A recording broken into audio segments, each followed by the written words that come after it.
welcome to Hashimoto's Unfiltered, real talk, real solutions. The podcast where we cut through the noise and get straight to the heart of living with Hashimoto's. My name is Dr. Ray Benedetto, your host, and I'm here to share my expertise, personal insights, and from time to time, conversations with incredible guests to help you take control of your health. Together, we'll explore actionable items, debunk myths, and navigate the complexities of your thyroid health.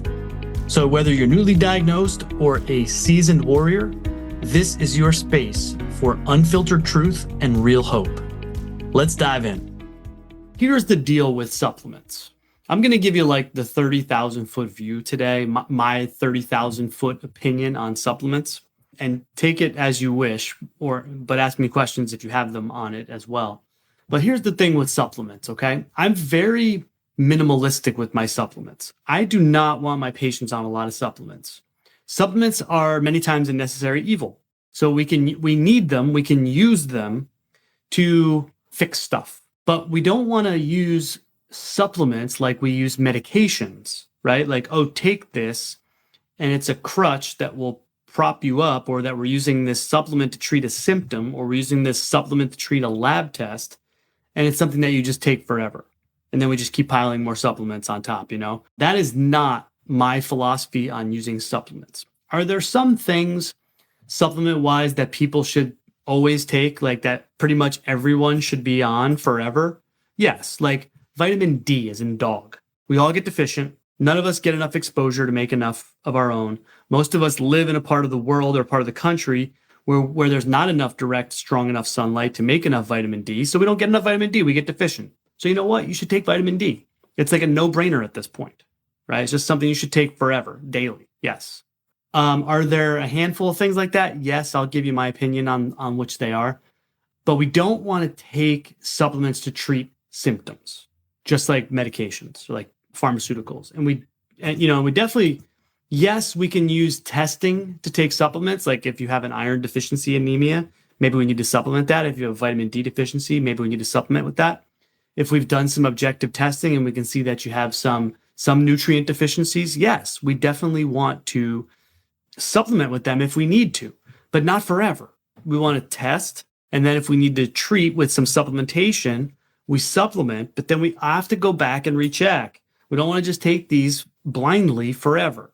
Again, minimalistic is always better. My philosophy, my treatment philosophy, those of you who have been hanging around long enough, you know this, is supplements are the means to an end. Okay, we need them to do X, Y, and Z. Then once we fix X, Y, and Z, and we figured out the cause of why X, Y, and Z got there in the first place, let's fix it, and then let's try and get someone off supplements if we can. I just can't tell you how many, and you guys know this, like I can't tell you how many of you guys I chat with and patients that get to me and they're like, oh, I've seen this other functional medicine doc and they have me on like $1,000 a month in supplements, and I don't know what's working. I don't know what's not working. I don't know if I should stop taking these. I don't know if I need to keep taking them. And it's like insanity, guys. It's crazy. And they're taking like 5 different supplements, all for the same thing. It's the same thing that happens with medications. I see my patients come in the office too, and they're like, nobody's monitoring it. Nobody's like, there's a lot of overlap or a lot of redundancy or interactions. And, it just spirals out of control. I get it. So I'm very minimalistic with my supplements. When someone gets to me, you guys know this because you've heard me kind of babble about this for a long time. Someone gets to me, for example, with Hashimoto's, it's like a 2-pronged attack. It's like, we got to figure out their root causes. Maybe we're doing some testing, and maybe that involves like nutrient testing, right? Like we're checking for nutrient deficiencies or what have you. But then I like to start broad with supplementation, okay? Because what are some things that we want to address right away, right? There are things that must be addressed on pretty much every patient that gets to me with some kind of chronic medical problem. Hashimoto specifically right here, autoimmune thyroid. We'll keep this specific to this group, which is mostly what I see anyway. So there are some fundamental foundations that need to be laid first. Okay, that's why I like testing right out of the chute. And then I like jumping right into an AIP protocol with some dietary work, which we've been over before. That's not for today's talk. And a little bit of nutritional supplementation, because we have to fix the big stuff, right? We have to lay the groundwork. So I like, with my Hashimoto's patients, to start, I use I implement supplements in phases. So typically have 3 phases that I'll run patients through supplementation wise when we're doing an AIP protocol. And it is literally 7 different supplements total, but they're not things that you don't take them all at the same time, right? We work them in and then we work them out because they're for a specific purpose, right? And they're not things you would take forever. So we start with helping to manage inflammation, chronic systemic inflammation. We have to get it under control. It's going to ruin everything. It's going to make you feel like garbage. It's going to damage your cells. It's going to block hormone absorption. Inflammation is like the root of all evil, but it's also the root of every chronic, autoimmune condition for sure. It's there. There's chronic systemic inflammation. It must be dealt with, which is one of the hallmarks of the dietary protocol with an AIP system, is that it's super anti-inflammatory. So we want to throw a little bit of anti-inflammatory supplementation into the mix, right? I have the ones that I like, but there's many different combinations of anti-inflammatory supplementation, but it has to be done. We have to address inflammation. The quickest, fastest, easiest way to do that is through diet and supplementation, diet, nutrition. We also have to support the immune system, right? We need to help balance and support the immune system. That's where vitamin D, that's where it shines, right? Like something like vitamin D, people get deficient in it, but it's huge for immune function.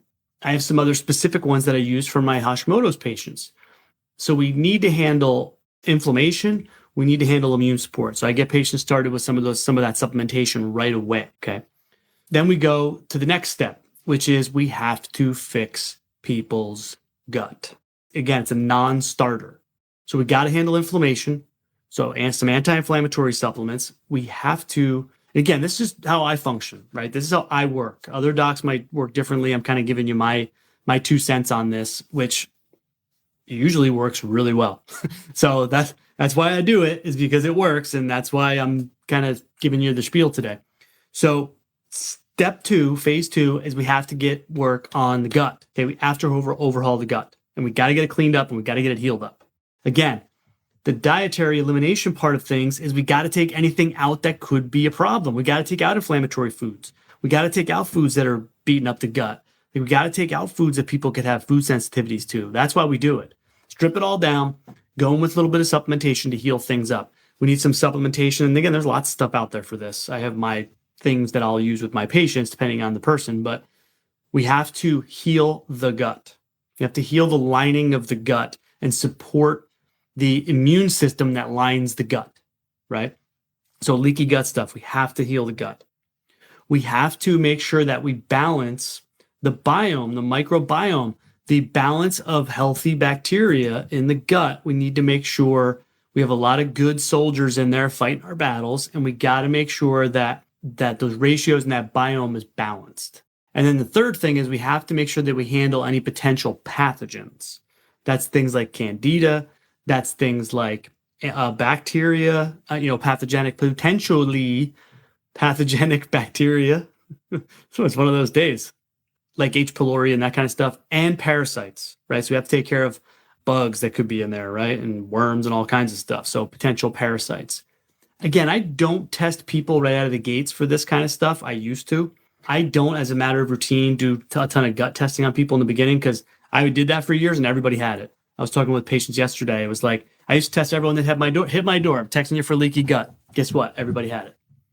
So it's like, let's save the time. Let's save the expense of a test, and let's just treat it. It's there, right? With an AIP protocol. So let's take foods out that cause it, and let's get in there with some supplementation that's going to heal it. So we got to heal the gut. We got to support the immune system in the gut. We got to decrease inflammation in the gut. Okay, which again, is going to be a combination of supplementation and diet. So I used 3 different supplements for phase 2 with my gut, with the gut repair part of the protocol. Heal the gut, support the immune system, balance the biome, take care of potential pathogens. If they're in there, wipe them out. And then phase 3 that I do is detoxification and liver support. And that is the order in which I do it almost every time, because that is the order in which it needs to be done. And that's through experience. That's just through a lot of trial and error and a lot of experience with patients and a lot of doing this stuff 10 ways to Sunday. It must be done in that order. So I have one additional supplement that I use in a phase 3. Now, for example, phase 1, like when I do phase 1 supplementation with patients in my protocol, it's like anti-inflammatories, immune support. I tell them this, they will stay on those 3 or 4 things throughout the whole treatment protocol. To be honest with you, I tell people if you're going to take 3 or 4 things the rest of your life, every day without question, it's those 3 or 4 things. Support your immune system, decrease your, support healthy inflammatory response, keep the inflammation at bay. Then we go to phase 2 with the gut repair. Those are things that people take for a period of time and then stop taking them. They're not things you would take ad nauseum forever. You take them, let's get in there and fix stuff, let's get out. And then let's move on to phase 3, which is liver support and detoxification, cellular detoxification. Yes, do we need to treat the cell? Of course we do. We need to worry about cellular inflammation. We need to clean up the damage. We need to make sure we're detoxifying our bodies properly. So we need to get in there and support the liver and the detoxification systems in our bodies, generally speaking. And then I have patients take that for a period of time and then they get off of that. Somewhere in the interim right there, depending. And then so that's basically speaking, like we have to take care of those things, gang. There's no way around it. Like you have to deal with it, systemic inflammation. You have to support the immune system because we got autoimmune stuff going on here. We got to get it regulated. We have to fix people's guts and we have to get detoxification optimized, liver support optimized. We have to on so many levels, gang. And we do that with the dietary work. So we combine the two, which is why it's so powerful and why it works so well. We have to do those things. That's a foundation that must be laid on the house before we can start building first floor, second floor, third floor, right? Because then we get testing back and then we might find other nutrient deficiencies or imbalances or things like that on someone's testing that is not taken care of with that protocol I just laid out. So now we individualize the care for somebody and okay, they have these specific nutritional deficiencies that we found on testing, blood work or whatever, that now we need to layer in on top of the broad AIP protocol. Okay. And that's going to be individualized for everybody. And that's going to be targeted like, okay, you have this going on. We need to supplement with this. We're going to do it for this period of time. And then we're going to go back and recheck. And once we get these things leveled, we want to try and get you off of having to take all these supplements. Let's get in there. Let's fix stuff. Let's get you off. Are there some things people might need to take forever? Sure. It should be minimal. And it should not be ad nauseum. And it should not be without monitoring. And it should not be without rechecking. You'll get to me, they're on like 50 different things. I'm like, my gosh. Or their doctor did this nutrient test, put them on these supplements, and that was 6 months ago, and nobody bothered to check back in with them. How are you doing? Do I still need to take these? Do I not need to take these? I'm spending a fortune on supplements. Yeah. They are a means to an end. They are a tool, gang. They are a tool for a job. They should not be the be-all, end-all. Are they important? Absolutely. Are they way better? If you got good stuff, obviously you got to be taking the best stuff. Are they better than pharmaceuticals? Of course.